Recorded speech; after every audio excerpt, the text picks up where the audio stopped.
Something that I want to start doing just in life in general for 2025, potentially even for the rest of my life. I don't know, I'm a young dude.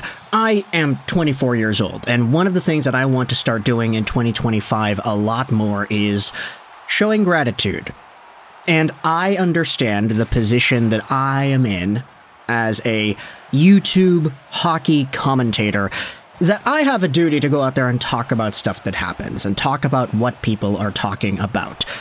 And so yesterday's news of the Vancouver Canucks trading away JT Miller to the New York Rangers.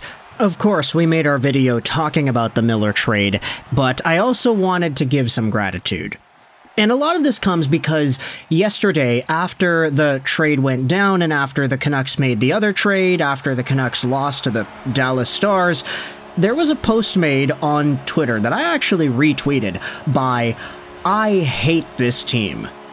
So long, friend," is the caption. And the video, it's 1 minute and 10 seconds long.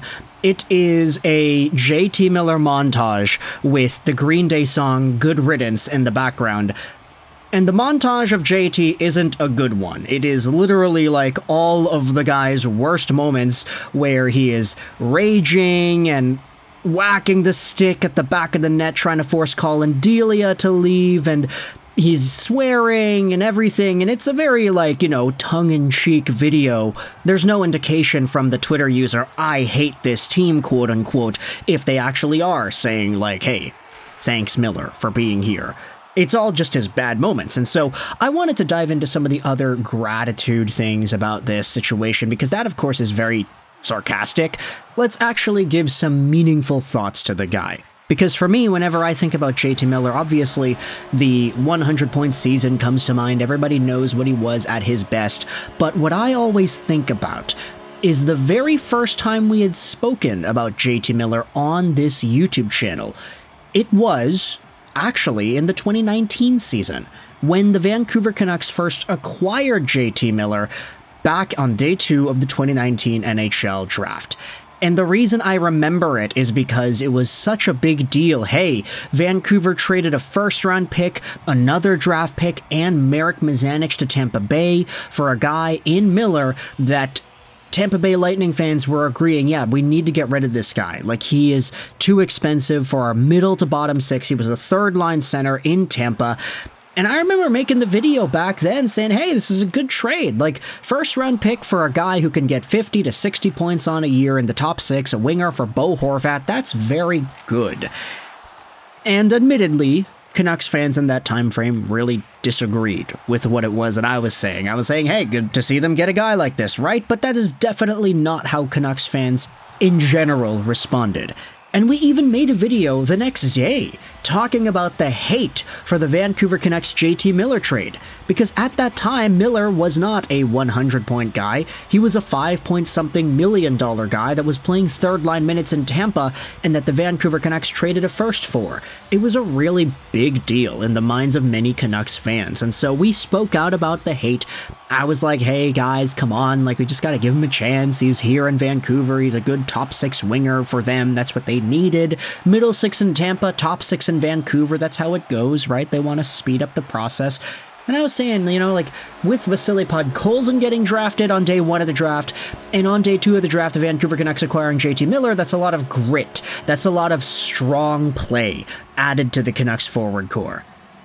And JT Miller then defied all the expectations. He had 72 points in his first year with Vancouver, and a lot of people at that time frame were saying, hey, wait a minute, the Canucks, they might have gotten themselves a really good player here. For a first and a third, and Marek Mazanec, that's it.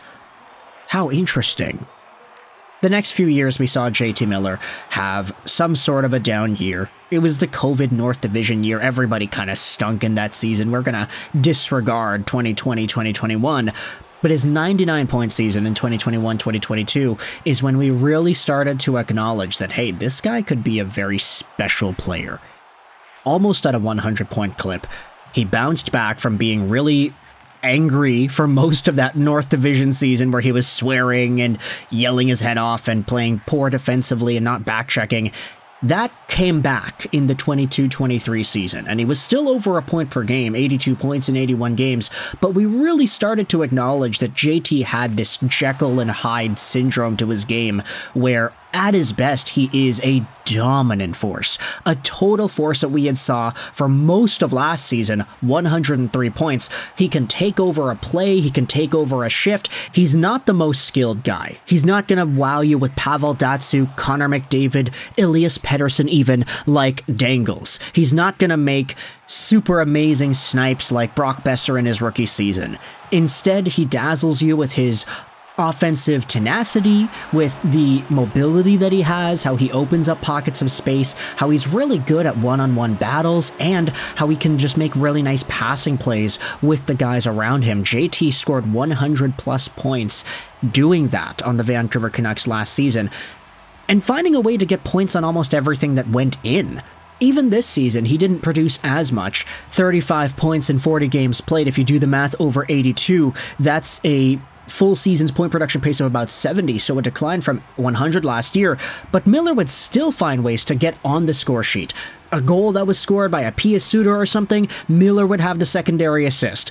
The way he facilitates play in a positive movement for the Vancouver Canucks was undeniable, and there were portions throughout his time in Vancouver where that was more effective, last season especially, but at the end of the day, JT is literally the second highest point per game guy the Vancouver Canucks have ever seen, behind Pavel Bure. He was one of the best Canucks of all time, and that is something we should acknowledge. Even though there were problems, even though he has a very big part in how all this drama went down with Elias Pettersson, he is still one of the most talented guys this franchise has ever seen. And now we are seeing tweets like this being made by Dan Murphy, going out there and talking about how much he appreciated JT. Take a look at this. No idea how any of this is going to turn out, but I will miss JT, personally and professionally. An absolute firecracker in this market from the day he arrived. Obviously, he burned super hot and that caused some issues, but I don't think you can argue that he did not care. And please, try not to spin this post about Elias. It's strictly about Miller. It's too bad it came to this season because the fan base has major connections to both for good reason.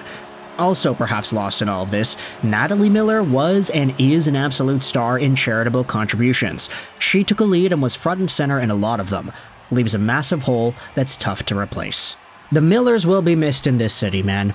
And I think this kind of video is only appropriate for me as a die-hard Canucks fan to go out there and make, because I think this is the kind of thing that you need to talk about. Like, we didn't make a video like this for Bo Horvat. We didn't, and I think he probably did warrant a video like this, just talking about the qualities that he brought and what made him so impactful in this city. JT was a leader, a fiery hothead, and a guy whose personality might not have been the best fit in the room, but he was a total superstar. And unfortunately, I don't want to end this video off on a negative note, but I don't really know if JT Miller is going to ever be as good as he was in Vancouver again. Like, is he ever going to get a 100-point season again? I don't know. A lot of Rangers fans are talking about, hey, 100-point centers, they don't grow on trees. Is JT going to get 100 points again? I mean, he scored 99 2 seasons ago, 103 last season. He was a 100-point caliber player in Vancouver. But he's turning 32. He's making $8 million a year till 2030. And the Rangers are already on the decline. Is JT Miller the piece that the Rangers needed to get back over the hump and make the playoffs and win a cup? I don't know, honestly. His drive, his work ethic, his passion, these are aspects that the Rangers coveted, and they wanted to bring him into their locker room because of those qualities. The question is, though, whether or not it's going to work. But no matter what happens in New York, as Miller battles it out with Bo Horvat and Jack Hughes for top spot in the state, we will see what happens with JT in his career, but for now, this is all about him in Vancouver. Thank you, JT, for proving me right in my 2019 trade analysis video. If you want to laugh, go out there and check that comment section, because everybody seems to have ganged up on me saying, hey, this trade sucked, Jim Benning didn't get a good player and everything.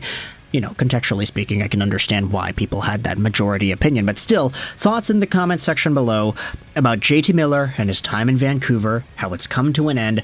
Don't worry, we're still going to make more videos about the Canucks as the show goes on. There's still more to talk about, but for now, I wanted to say thank you, JT.